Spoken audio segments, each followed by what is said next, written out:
Hey everyone, welcome back to another Parent Pivot podcast. I'm one of your hosts, Steve Cummings. And I'm Julia Cummings. And we are actually going to talk today about something that we tell our listeners, don't do this. Yes. You, a few weeks ago, took a trip to the West Coast. You took your mom with you and your sister with you to go visit our boys and their families. Yes. And I stayed home because we had a newborn living in our house. Little Beckett was born July 1st. Yes, which is why nobody's heard from us for several weeks and that you have been listening to re-airs, which were great re-airs. We've actually gotten some feedback on those re-airs. So a lot of times people don't hear it when it originally comes out. So the re-airs are kind of fun. But we have had a very busy summer with a new little boy named Beckett Leo. He was 10 pounds, 10 ounces. Big boy. He was a big, big boy. So Jamie Lynn had a C-section and we are all recovering. And Steve and I are really tired from stepping up and watching a toddler a lot. Being Pop and Juju and things. And she's we're having fun. Don't hear it. We're not complaining. We're just tired. No, not complaining at all. We're recording this at, what time is it? 8:30 at night? 8:30 at night on Monday night. We're going to air this for tomorrow and release it. So we're like spent. Yeah, it's been a long day. So, yeah. Anyway, so back to the story. So let me tell you my story. Right. So Beckett was born the 1st. Yes. Jamie Lynn and Taylor and Beckett came home like on Friday, the 3rd. We had 4th of July was the first day. And then all of a sudden you took off on Sunday, the 5th, and headed to the West Coast. Yes. And you were kind of torn between being in those two spots. You wanted to be a mom and be home for your daughter, but you were heading out there. And tell us that story. Well, that's the beginning of the story, is my torment of whether to go or not. And I really wanted at that point to stay home. We really thought that Beckett would be a couple weeks old when we made plans to do this. So he was very late. And so it's really his fault. It's really Beckett's fault. Yes. Silly little guy. He was too comfortable in there, too big. I'm not coming out. You're going to have to force me out. And so like, okay, this is how it works. Yeah. So, long story short, I ended up going because it's my 96-year-old mom who, actually she'll be 96 this week on Wednesday. And, the plan was to go visit her old stomping grounds in LA where she was raised and to see her high school. We went through Sacramento, and my parents, my dad in the 50s worked for Earl Warren when he was governor of California. And so they lived in Sacramento for a time, and we got to see that house. And so we did a lot of really fun things. So it's like a little nostalgia tour and things. Yes. And it was good for your mom. Yes. And things. And she might not, as I'm thinking about, she might not ever have the chance to do this again. Right. We don't know how much longer we have her. She's in good health. Yes, she's fine. If she you may saw her, you outlive all of us. us. You look at her and go, you're 96? Yeah. You're 76, right? Yeah. Yeah. Yeah. So, but you just never know, and you want to take advantage of those opportunities. Okay. And so I really had to weigh it. And I was tormented though. I was in tears and not wanting to leave my daughter. Okay. So everything worked out fine. Poor Pop though. He had a tough week that week, trying to step up by himself.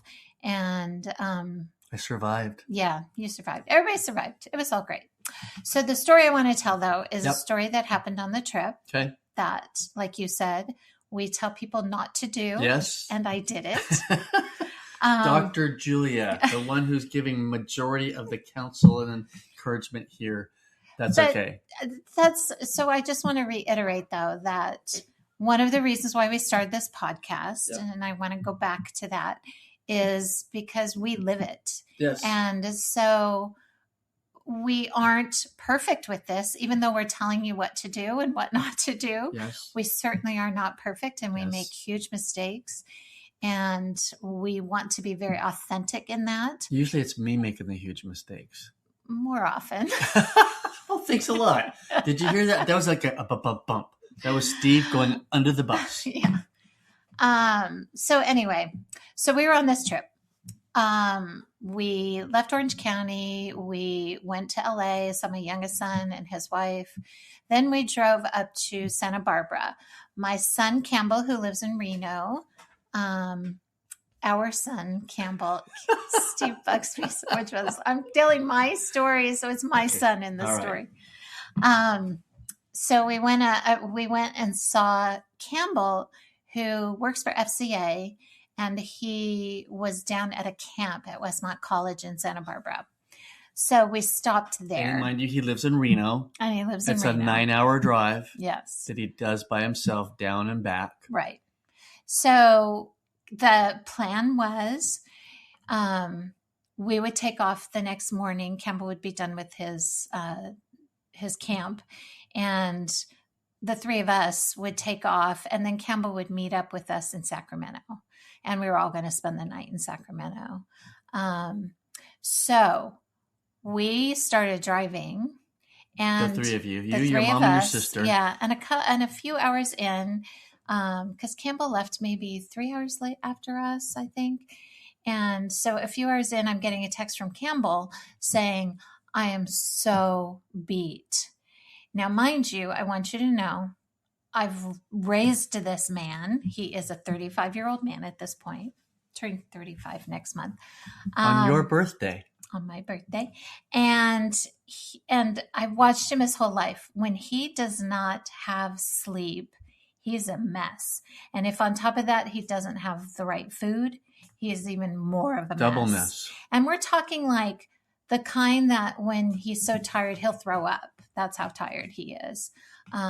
So it's getting sleep is really important to him. He's big, muscular. He needs his rest. He needs his protein, all those things. So anyway, so he leaves a few hours after us. I get that text saying, I'm beat. I am going to pull over and take a nap.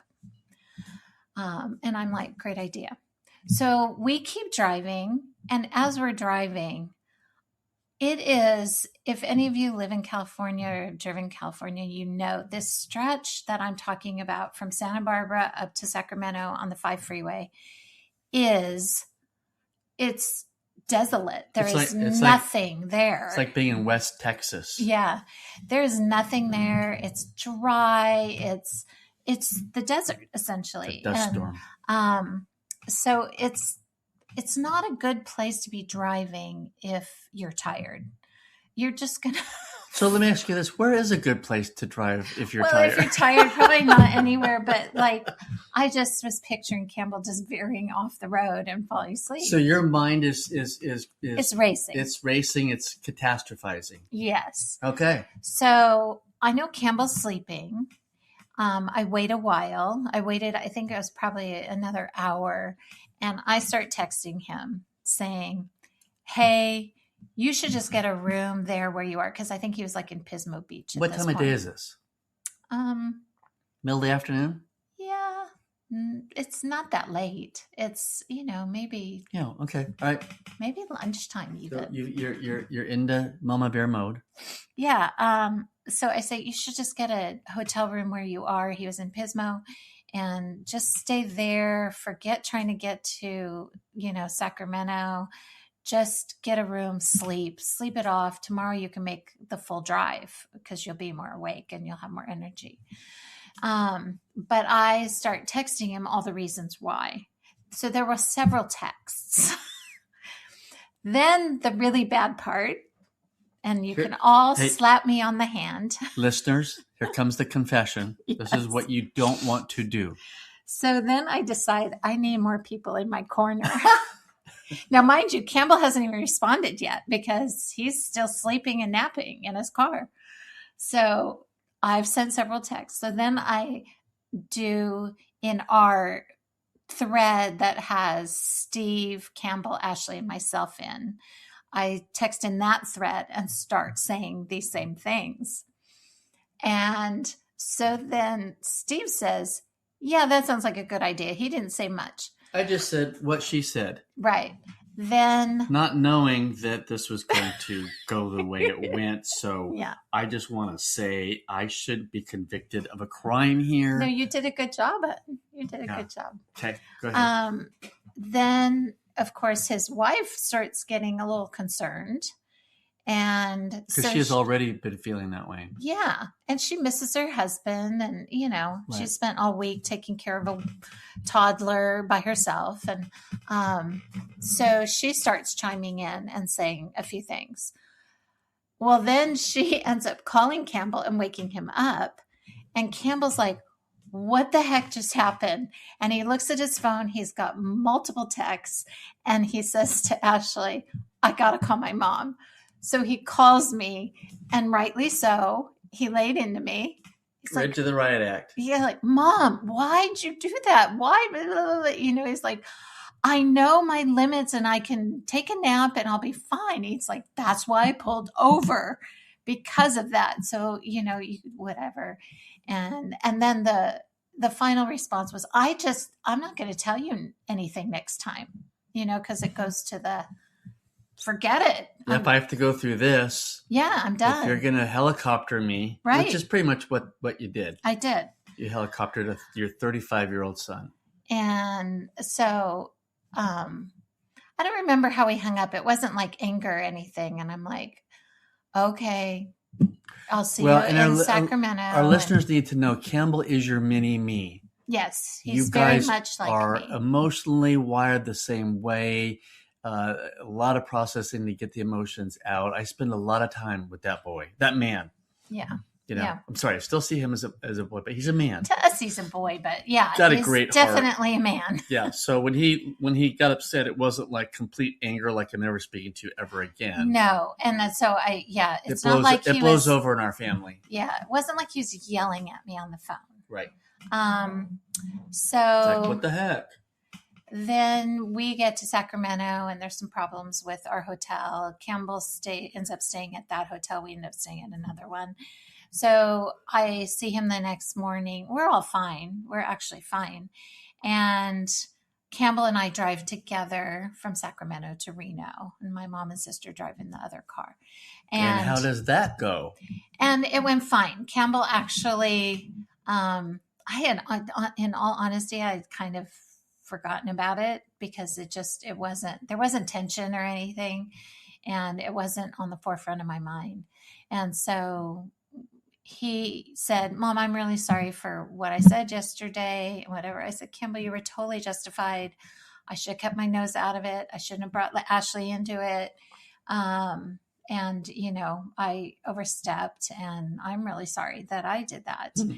And so you both owned it, and you both apologized. Yes. He went first, and then you went. Yes. Would you have said anything if he hadn't said anything?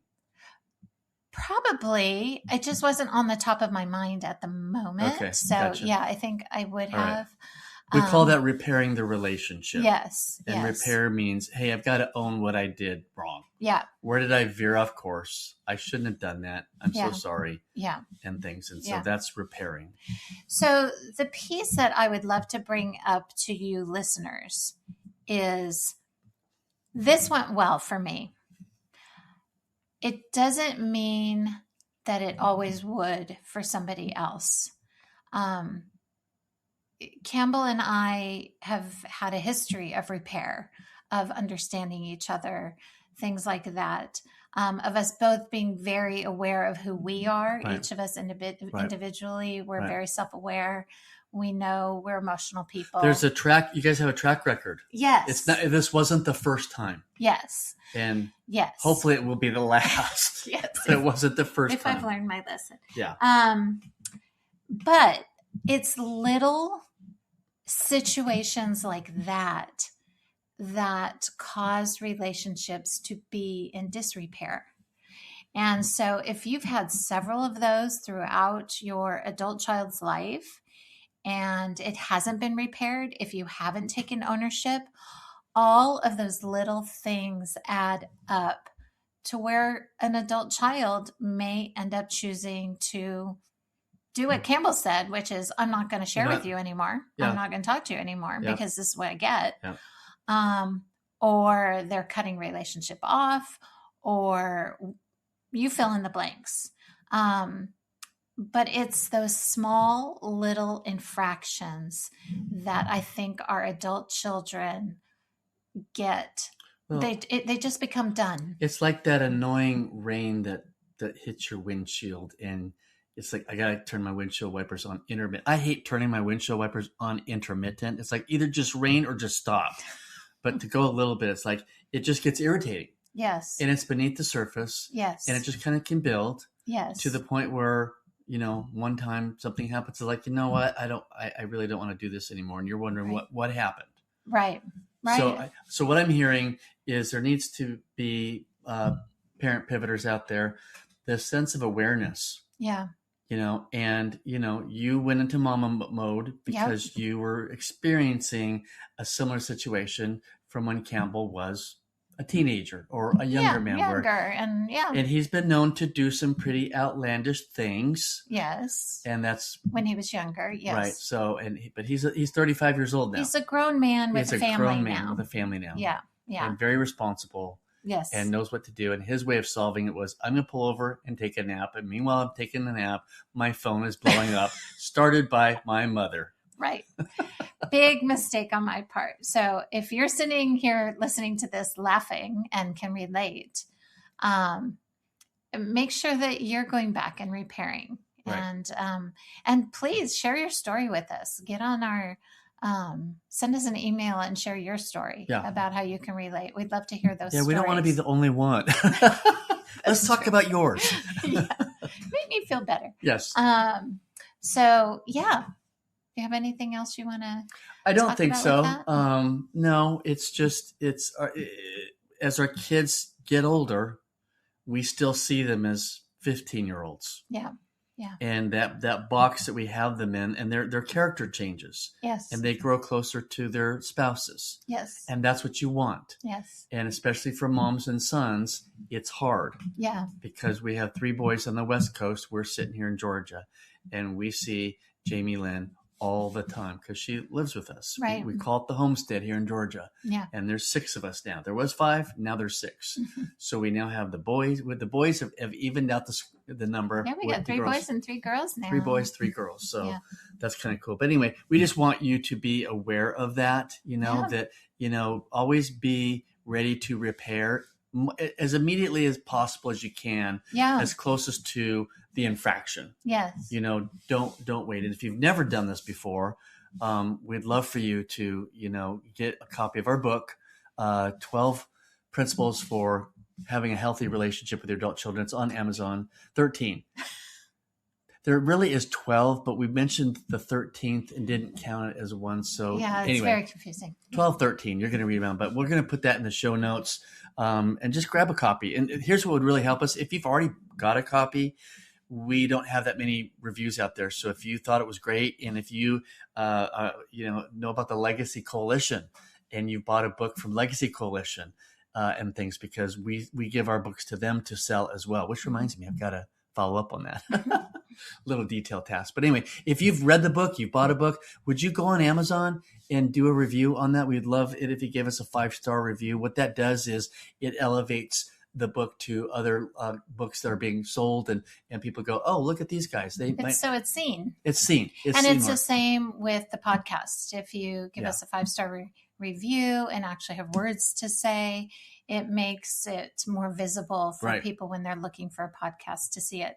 And as far as we know, there is not anything out there like us that is for parents of adult children. There are a lot of parenting podcasts.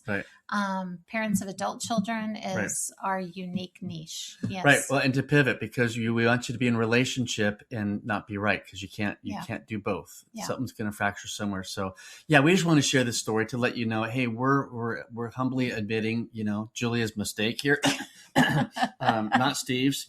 And things. So we're in the thick of it, just like you. Of the hundreds of podcasts we've done where it's been my mistake, here's one that was Julia's.